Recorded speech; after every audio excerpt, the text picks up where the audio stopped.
I asked God why He had abandoned me when I was all alone. All I saw in the world was hatred.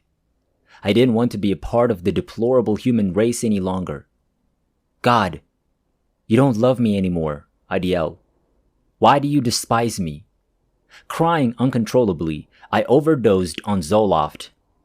As I faded, I looked up and said softly, God, you don't want me here, so I'm leaving. This occurred in November 2002. I passed out for a while, but was surprised to find myself still alive. My son and I were sleeping on our own mattresses on the floor. We slept in the same room. I was lying beside him, watching him sleep.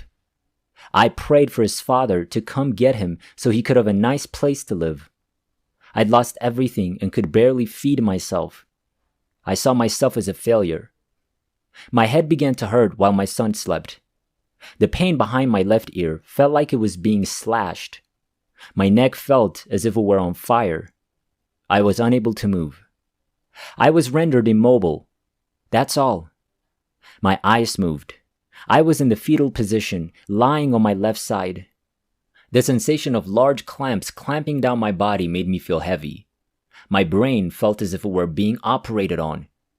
I kept my eyes open and watched Mason sleep. I couldn't think or analyze the situation because I couldn't think. I had the sensation that I was disconnected from my body. My body and mind were completely disconnected. I wasn't above my body, but I could see what it looked like laying there. I was more like beside it. My eyes never shut. My son awoke as the sun rose. I was still unable to move. My son checked on me, crying and yelling for me to get up. I told him everything was fine. My response was standard, similar to how people respond to "How are you?" with "fine," just responding but not thinking about it. My 9-year-old son would come back and forth from the living room to check on me. He even tried to persuade me to drink water through a straw. I couldn't move my head or drink anything. My son stated that he was afraid to touch me because my skin was so white. I remained separate from my body, but I could see everything. I couldn't figure out what was going on. I could see the window and the passage of another light. I started to smell. My son claims I peed on myself. I wasn't feeling it. My son started yelling and crying out loud. "Get up!" he yelled repeatedly. I felt a pain in my chest while still in the same position. Excruciating, like I was stabbed with a knife 3 to 4 times. I couldn't move, but I could feel every organ in my body. An organ would experience excruciating pain before abruptly stopping as if it had shut down. The same thing happened to the next organ, and then the one after that. All that remained was my heartbeat, which had slowed to the point where I could barely feel it. This was the end. I'm about to perish. I want to live, I told myself. I want to myself. I want to live, I exclaimed as loudly as I could.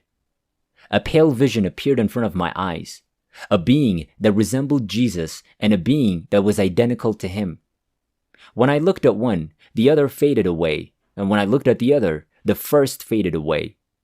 Finally, there was a cloud-like being. I exhaled a huge gasping breath. I inhaled some of the clouds. My heart was pounding. I want to live, I kept saying aloud over and over. "What is going on?" my son asked. I told him to push me so that I was flat on my back. I kept saying to myself, "Move, move," as I stared at the top of my foot.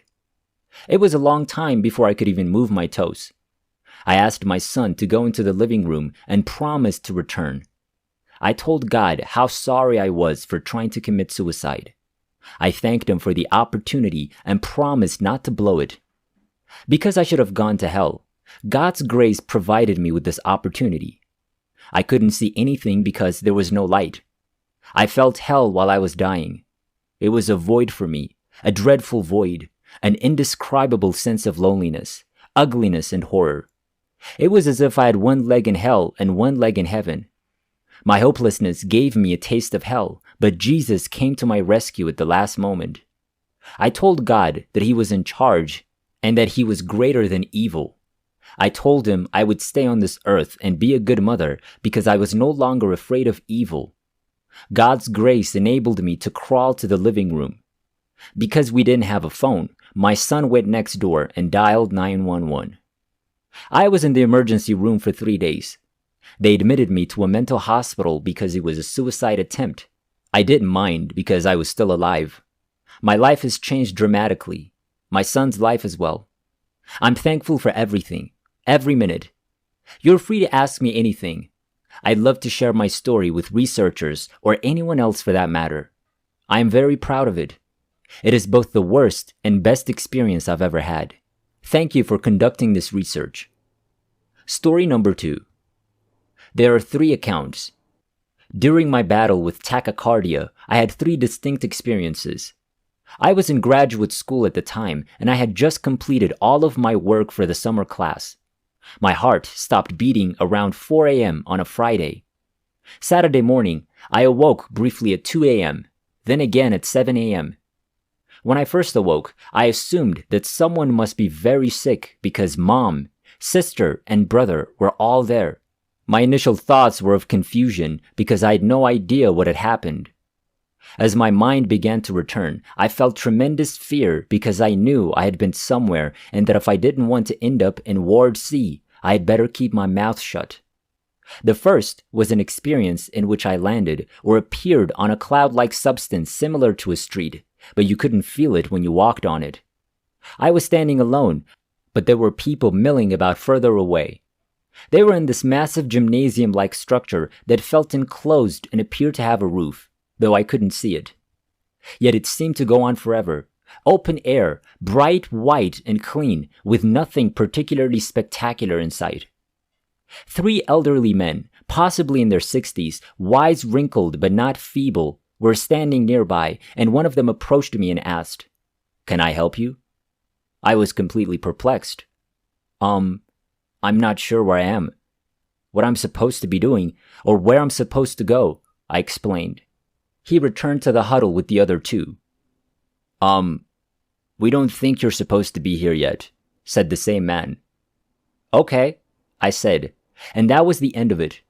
I recall turning around, but I'm not sure how I returned in this incident. I remained silent on this one. The second incident happened in the cath lab, where they were about to test several medications on me. They had the wire in my leg and in my heart, and they were controlling my heart, inserting heartbeats to see if the medications were effective. This one, however, did not.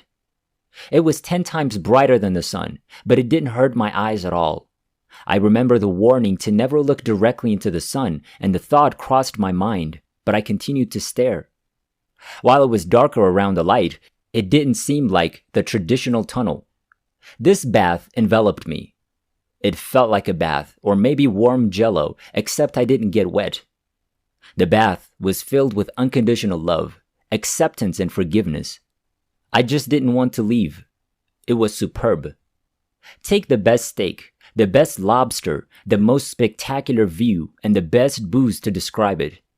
In other words, take the best of everything you've ever felt, done, or been, and throw it all at you at once. It's only a fraction of how delicious the feeling is. To the left were beings in human form, but I couldn't tell what they were or what gender they were. They were more like shadows. The man appeared at the foot of the bed, coming from the light. He resembled me in appearance, standing 5'10" to 6 feet, with a beard and short hair. He didn't look exactly like me, but I guess what I mean is that he was just a typical Joe. I said it, even though I didn't have to, because he could read my thoughts and I his. I'm humiliated. Why are you embarrassed? He asked as he moved toward the right side of my bed. Because I've made a lot of mistakes, I explained. Of course you did. He chuckled softly, like a grandfather. This is how you learn. At that moment, I felt instantly forgiven for everything. I won't go into detail about my life review because it was, well, lengthy. But it happened in less than a second, and I saw everything I've ever done, said, written, or thought. Embarrassing. We had a brief mental conversation before he asked, "Is there anything else you'd like to know?" "Yes," I replied to the age-old question. Why are we here on Earth? You're only here on Earth for one reason, the man replied. You're only here to assist one another. Almost certainly implying that we were only here for a short time to perform that function. I believe for some higher purpose that will be revealed in the future after death. He then said, Is there any question that you can't come with me right now? Even though I knew he could read minds, I remember thinking, oh no, this is it. I'm in school right now, and I don't have any insurance to bury me, I explained. I guess I was expecting a debate, or at the very least some persuasion or discussion, but he dropped my hand and I began to fall backward. I awoke in the cath lab in tears, acutely aware of where I had gone, what I had seen, and what I had done. This was my most detailed and profound experience, perhaps the most life-changing. The third time, I was flying above rolling fields of green grass, similar to the images of Ireland. I hovered above the hills, heading toward a cliff-like area. I stood with my back to one of these rolling hills after surveying the area. I was kicked in the chest by a donkey. I tumbled backwards, falling over and over. There was no pain, and when I landed on my back, a light appeared above me. This is where things get a little murky, but it was somehow communicated to me that I would never have to worry or fear for the rest of my life. The bright place with the 3 men is where I would go when I die, and finally, I will not have to worry about my unfulfilled purpose. All I had to do was live my life, and that mission would be completed. I've only had one out-of-body experience since, but it could have been a dream or an episode from which my internal defibrillator saved me. I could fly wherever I wanted and appear wherever I wanted and see whomever I wanted in an instant. It was powerful, but as I previously stated, it could have been a dream.